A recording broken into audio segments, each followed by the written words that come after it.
Pourquoi YouTube est la meilleure plateforme pour trouver des élèves en 2023? Dans cette vidéo, je vais te révéler pourquoi YouTube est le choix le plus pertinent d'un point de vue stratégique pour trouver des élèves. Parce que c'est vrai qu'il existe plein d'autres réseaux sociaux. Il existe LinkedIn, Twitter, TikTok, Instagram et j'en passe. Alors pourquoi on devrait choisir la plateforme YouTube? Pourquoi c'est la plus pertinente et pourquoi pas choisir une autre plateforme pour trouver des élèves? Tout est bon dans le cochon finalement. Et non, je vais te dire pourquoi YouTube est largement gagnant selon moi dans les choix stratégiques et surtout qui s'adapte vraiment à n'importe qui. Même ta grand-mère pourrait y arriver avec la méthode dont je te parle dans cette formation. Reste bien jusqu'à la fin.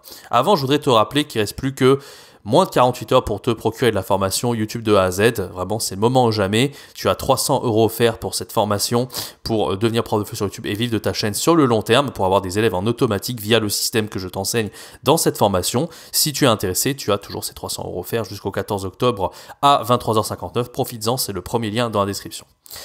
Alors déjà, avant, pour parler de réseaux sociaux et de toutes les différences que je t'ai citées en début de vidéo, il faut d'abord parler de la puissance de la vidéo. Pourquoi je bannirais, si j'étais toi, les réseaux sociaux, il faut écrire plutôt que parler en vidéo. La raison est très très simple. Si je prends par exemple LinkedIn et Twitter, ça marche avec l'écrit. Et pourquoi ça marche moins bien que les vidéos, les réseaux sociaux où on fait des vidéos? Bah, tout simplement parce qu'on est en 2023. Et ouais, il faut vraiment prendre ça à l'esprit. C'est que tout va de plus en plus vite, les gens, ils n'ont pas envie de se prendre la tête, ils veulent pas lire des blocs de texte qui soient trop longs, il faut que l'information soit accessible rapidement, facilement et le plus vite possible. Et donc, la plateforme vidéo, c'est la plus simple parce qu'en plus, bah voilà, tu fais des vidéos, les gens préfèrent regarder des vidéos, ça a été prouvé aujourd'hui, statistiquement, les gens lisent de moins en moins les livres, etc. Donc, je dis pas que c'est pas intéressant, hein, LinkedIn, Twitter et tous ces réseaux sociaux concentrés sur l'écrit, mais si toi aujourd'hui tu veux trouver une audience d'élèves très rapidement, je te conseille davantage de prendre une plateforme vidéo. Juste par rapport à ce que je viens de te dire, par rapport au fait que l'écrit soit pas si pertinent que ça par rapport à la vidéo, et d'autant plus que la vidéo est un excellent moyen de connecter émotionnellement avec tes élèves et aussi intellectuellement. C'est beaucoup plus simple en fait quand tu montres ta voix, quand tu montres ton humanité. Tu vois là, je bafouille souvent, je fais des petites erreurs, je me reprends, etc.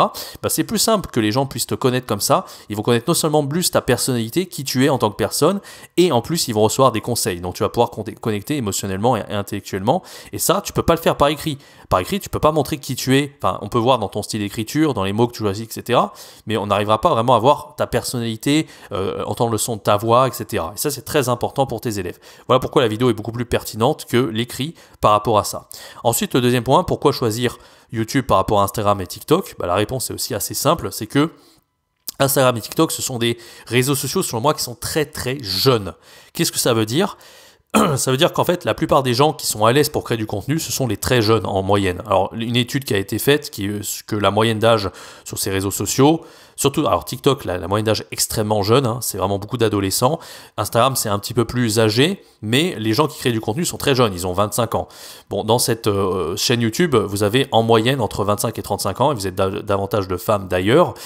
Mais voilà, sur Instagram, il faut faire beaucoup de veille, il faut regarder ce qui se fait le mieux, donc il faut voir un peu les formats qui marchent, le storytelling marche très bien notamment, le sensationnel, le machin, enfin il y a plein de trucs qui marchent bien. Moi je suis pas un grand consommateur d'Instagram et TikTok, hein, je vous dis la vérité, je regarde très peu de Reels, etc. C'est pas trop ma tasse de thé, moi je préfère le contenu long, j'ai toujours préféré le contenu long par rapport au contenu court, mais voilà, c'est une préférence personnelle, mais c'est pas ça qui fait qu'on va pas choisir Instagram, TikTok. La vérité c'est que si vous êtes un créateur, pas un créateur de contenu, mais juste un prof de FLE comme moi, je vous recommande davantage YouTube parce que vous allez pouvoir donner des conseils simples, comme si vous faisiez un petit cours de FLE devant des apprenants. Pas besoin de vous prendre la tête avec le montage, pas besoin de faire de la veille, etc. Vous pouvez juste être vous-même. Il y a de la place pour tout le monde sur YouTube. Même quelqu'un qui a 75 ans, il peut donner des conseils et avoir une grosse communauté. Bah, par exemple, je ne sais pas si vous le connaissez, il y a un gars qui s'appelle Steve Kaufman, c'est un polyglotte. Le gars, il doit avoir 70, 75 ans. Hein, il n'est pas ultra, si tu le demandes, il connaît pas les tendances d'internet, si tu lui demandes demain de faire des reels sur Instagram et TikTok, il va être complètement largué. Par contre, bah, il fait des vidéos hyper simples qui sont pas montées, il va juste parler des langues et donner des conseils, et ben il a 1 million d'abonnés sur YouTube. Comme quoi, il y a de la place vraiment sur tout le monde. Et je pense pas qu'il ait fait des vidéos qui soient ultra perfectionnées pour l'algorithme, hein. Juste, ces vidéos, elles se sont référencées via des mots-clés, voilà, il répond à des questions par rapport aux langues, et ça marche très très bien, et il y a une communauté qui le suit. Il y a des plus jeunes, il y a des moins jeunes, voilà, peu importe. Mais il y a vraiment de la place pour tout le monde sur YouTube, et les vidéos vont se référencer avec le temps si on est positionné sur des mots-clés pertinents par rapport à Google. Alors que sur YouTube et TikTok et Instagram, si tu postes du contenu n'est pas qui est optimisé pour le référencement, ça sert à rien parce que c'est pas des moteurs de recherche, hein, alors que YouTube c'est comme Google, c'est un moteur de recherche. Et en plus, ton contenu, eh bien, tu peux poster des milliers de vidéos, voire même 10 000 vidéos. Si les gens restent pas dessus, bah, ça fera 100 vues, 10 vues par vidéo. Tu n'auras pas de vues, en fait. Si les gens restent pas sur ton contenu, tu n'auras pas de vues. Et pour que les gens restent longtemps, comme c'est scrollé, le watch time moyen est encore moins important que sur YouTube, parce que les gens, ils sont aux toilettes, ils scrollent, ils passent d'une vidéo à l'autre juste en glissant leurs doigts. Bah, si voilà, t'as pas un super montage, si t'arrives pas à faire un contenu, si t'arrives pas à captiver dès les 2 premières secondes, t'es foutu, en fait. L'algorithme va jamais te recommander. Donc tu feras 10, 100 vues par vidéo, et ça sert à rien, voilà, tout simplement. Moi, je trouve ça beaucoup plus difficile dans un sens, enfin, ça peut être facile pour certains créateurs, ils peuvent faire 100 000 vues d'un coup, 1 million de vues d'un coup, mais d'un autre côté, si tu n'es pas dans cet esprit d'influenceur, si tu ne sais pas créer du contenu comme ces gens-là, bah, ça va être extrêmement compliqué. Alors que sur YouTube, tu veux vraiment être toi-même, juste pas te prendre la tête, juste faire ça avec un micro comme moi je fais à l'heure actuelle, et tu auras une communauté qui va te suivre. Tu n'as pas besoin d'avoir des 10 milliards de personnes pour avoir tes élèves et vivre du fleu en ligne. Franchement, dès le premier mois, je te dis, si tu arrives à trouver entre 5 et 10 élèves, tu auras déjà tes premiers élèves, donner tes premiers cours, et après tu auras juste à appliquer la méthode pour avoir de plus en plus d'élèves, et après quand tu auras trop d'élèves, tu feras des formations, tu pourras vivre et scaler ton business, etc. Donc vraiment, c'est vraiment la méthode que je te recommande d'utiliser YouTube pour vivre du fleu. Voilà, c'était mon mot final, hein, finalement. Voilà, j'ai fait beaucoup de vidéos pour répondre à toutes les questions. Moi, je suis un passionné de YouTube depuis 15 ans et la méthode que je t'enseigne, c'est vraiment tout ce que j'ai appris et toutes les erreurs que j'ai pu faire par rapport à YouTube. Donc, je t'impose ma méthode. Hein. Bien sûr, il y a plein d'autres méthodes pour réussir sur YouTube. D'ailleurs, il y a Français avec Pierre qui a fait une formation il n'y a pas longtemps, c'est comment devenir une star de YouTube, etc. Pour comment percer son algorithme. Peut-être que je ferai un webinaire avec lui pour voir un peu les deux approches différentes. Moi, j'ai mon approche. Je te l'enseigne, c'est l'approche la plus simple possible, même ta grand-mère pourrait y arriver.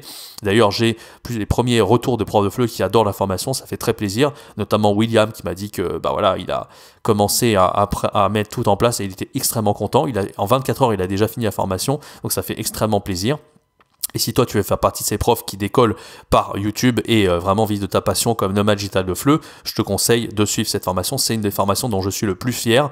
Et voilà, il reste plus que 24 heures, le code va expirer, tu as 300 € offerts et vraiment profites-en parce que le tarif complet de cette formation c'est 600 €. J'ai jamais mis une formation aussi chère d'ailleurs, mais c'est parce que vraiment je suis extrêmement fier de cette formation et je crois vraiment dans le potentiel de cette formation. Voilà, donc tu peux me faire confiance. Si tu as peur de me faire confiance, de toute façon tu as 2 garanties. Et on a une, c'est au bout d'un mois, si tu trouves pas déjà les premiers élèves, tu n'as pas ton système en place et tu n'es pas satisfait, bah, je te rembourse 2 fois le montant de la formation. Tu n'as absolument rien à perdre. Donc n'hésite pas, c'est le premier lien dans la description. Jusqu'au 14 octobre à 23h59. Merci de m'avoir écouté. Merci d'avoir suivi toutes ces vidéos concernant cette formation. C'est vrai que c'est la première fois que je fais ça, mais je comptais vraiment répondre aux questions de tout le monde.